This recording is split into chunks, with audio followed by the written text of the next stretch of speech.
전 같은 환경에 오래 있으면 금방 질려버리는 편이라서 그동안 여러 가지 컨셉의 데스크 테리어를 해봤어요. 다양한 데스크 테리어를 해본 결과 겉보기에 멋있어 보이는 제품을 구입한다고 드라마틱하게 예뻐지거나 작업 효율이 올라가지는 않더라고요. 물론 비싸서 다 살 수 없는 것도 사실이고요. 오늘은 제가 다양한 데스크템을 사용해보면서 터득한 데스크템 티어 리스트를 알려드리려고 합니다. 데스크 테리어를 할 때 어떤 아이템을 가장 먼저 구매해야 하는지, 구매하지 않아도 되는 아이템은 뭔지 요약해서 정리해드릴게요. 티어는 A, B, C 등급으로 나눠봤습니다. A는 없으면 안 되는 필수템, B는 필수는 아니지만 있으면 좋은 아이템, C는 직접 써보고 후회를 많이 했고 돈 낭비라는 생각이 들었던 아이템들입니다. 이번 데스크템 티어 리스트는 지극히 저의 개인적인 기준이라는 점 참고해주시면 감사하겠습니다. 먼저 A 등급, 첫 번째는 모션 데스크입니다. 책상 앞에 오래 앉아있다 보면 집중도 안 되고 흐름도 자주 끊기죠. 그래서 중간중간 일어서서 작업해보려고 10만원대 모션 데스크를 구매해봤어요. 몇 개월 동안 직접 써보면서 허리 통증이 많이 줄었다는 걸 느끼게 됐습니다. 최대 하중이 60kg 정도라 일반적인 작업 환경에서는 흔들림도 거의 없었고 상판 두께나 지지력도 충분했습니다.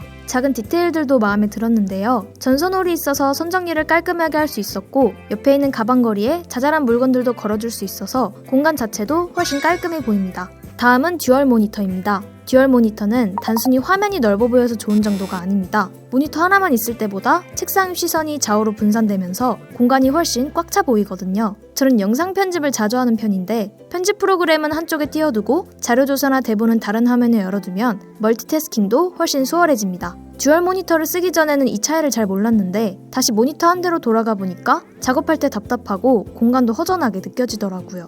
세 번째는 모니터암입니다. 데스크 테리어 하시는 분들이라면 모니터암은 거의 필수템이죠. 책상이 더 넓어 보이고 세팅도 훨씬 깔끔해 보이는 게 가장 큰 이유라고 생각해요. 모니터암 종류는 크게 싱글, 듀얼, 모듈식 이렇게 나눌 수 있는데 어떤 걸 고르느냐에 따라 책상 분위기가 꽤 달라집니다. 일단 모니터를 하나만 사용하고 책상을 최대한 깔끔하게 유지하고 싶은 분들은 싱글 모니터암이 가장 잘 어울려요. 설치도 간단하고 공간 차지도 적어서 모니터암 입문용으로 부담 없는 선택입니다. 그런데 노트북과 모니터를 같이 쓰시는 분들이라면 듀얼 모니터암이 더 좋습니다. 듀얼 모니터암은 복잡해 보인다는 인식이 많은데 노트북 모니터 조합에는 화면 높이와 각도를 맞추기가 오히려 더 수월해요. 책상 공간을 차지하긴 하지만 작업 동선은 더 깔끔하게 정리됩니다. 나는 책상 배치를 자주 바꾸고 모니터 위치도 자주 바꾸는 편이다 라고 하신다면 모듈식 모니터암을 추천드리고 싶습니다. 슬라이딩으로 위치를 바꾸거나 세팅에 맞게 바로 대응할 수 있어서 배치 바꿀 때 스트레스가 없습니다. 가격대는 모듈식 모니터암이 가장 비싸지만 환경을 자주 바꾸는 분들이라면 모듈식 모니터암이 가장 좋은 선택입니다. 네 번째는 조명입니다. 데스크 테리어의 칠할은 사실 조명이라는 거 알고 계신가요? 많은 분들이 비싼 조명 하나만 사면 괜찮지 않을까? 이렇게 생각하시는데 사실 비싼 조명 하나보다 가성비 조명 여러 개가 훨씬 낫습니다. 인테리어가 이미 훌륭한 집들은 형광등만 켜도 충분히 예쁜데 그런 집들조차도 대부분 조명을 여러 개 배치해둡니다. 이미 완벽한 집조차도 조명으로 분위기를 더 감성있게 바꿔주고 있어요. 그런데 우리 집은 그냥 천장에 달린 형광등 하나로만 버틴다? 이건 한계가 있습니다. 집이 평범할수록 조명 개수만 늘려도 인테리어 95% 이상은 성공합니다. 여기서 포인트는 바로 갓이 있는 조명입니다. 이 갓은 빛을 걸러주는 필터 역할을 하는데 쉽게 말하면 뽀샤시 효과를 주는 거예요. 낡고 거친 느낌을 부드럽게 바꿔주는 역할을 합니다. 저는 웬만하면 갓이 있는 조명은 2-3개 정도 두는 걸 추천드립니다. 앞으로 조명 고를 때는 비싼 조명 하나만 고집하기보다는 가성비 조명을 여러 개 사서 배치해보세요. 집 분위기가 훨씬 깔끔해 보일 거예요. 이번엔 B등급으로 가보겠습니다. 먼저 스탠드형 충전기입니다. 충전하면서도 중요한 알림을 놓치지 않고 확인할 수 있다는 게 가장 큰 장점이죠. 요즘에는 2인원이나 3인원 같은 제품들도 많기 때문에 활용도도 꽤 높고요. 하나 사두면 몇 년 정도는 충분히 쓰기 때문에 가성비도 나쁘지 않습니다. 다만 유선 충전 케이블에 비해서는 충전 성능은 조금 아쉬울 수 있어요. 만약 충전 속도를 중요하게 생각하신다면 유선 충전 케이블을 추천드리고 싶어요. 하지만 나는 어차피 계속 사무실에 있고 충전을 상시로하길 원하신다면 이런 스탠드형 충전기를 사용하시는 게 훨씬 좋습니다.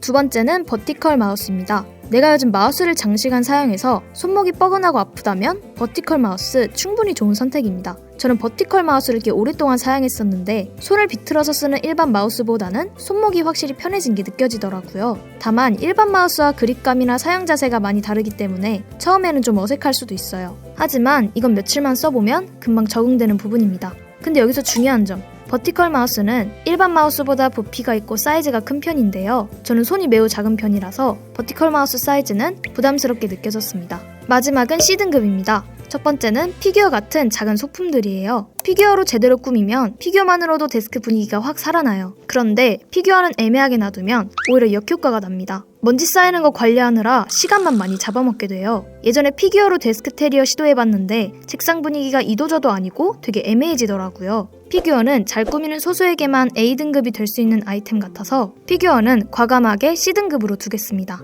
두 번째는 데스크 매트입니다. 데스크 매트도 한때는 꼭 필요한 아이템처럼 느껴졌어요. 깔아두면 책상이 정돈돼 보이고 데스크 테리어도 확 살아나는 느낌이 있었거든요. 하지만 실제로 써보니 생각보다 번거로울 때가 꽤 많았습니다. 데스크 매트가 없을 때는 책상이 물건만 치우고 정리하면 끝이잖아요. 근데 데스크 매트가 있으면 매트 위 정리 한 번, 매트 치우고 정리 또 한 번, 청소를 사실상 2번 하게 됩니다. 먼지나 이물질도 데스크 매트 아래에 자주 끼고 매트를 다시 펴는 것도 은근히 귀찮더라고요. 사진이나 분위기 연출용으로는 좋았지만 그 외의 부분들은 불편한 점이 많았습니다. 오늘은 이렇게 저의 주관성 100%가 담긴 데스크템 티어리스트를 공유해드렸습니다. 혹시 여러분이 알고 있는 숨겨진 데스크 꿀템이 있다면 댓글로 알려주세요. 그럼 저는 다음에 더 유용한 컨텐츠로 여러분을 찾아뵙도록 하겠습니다. 디버커였습니다.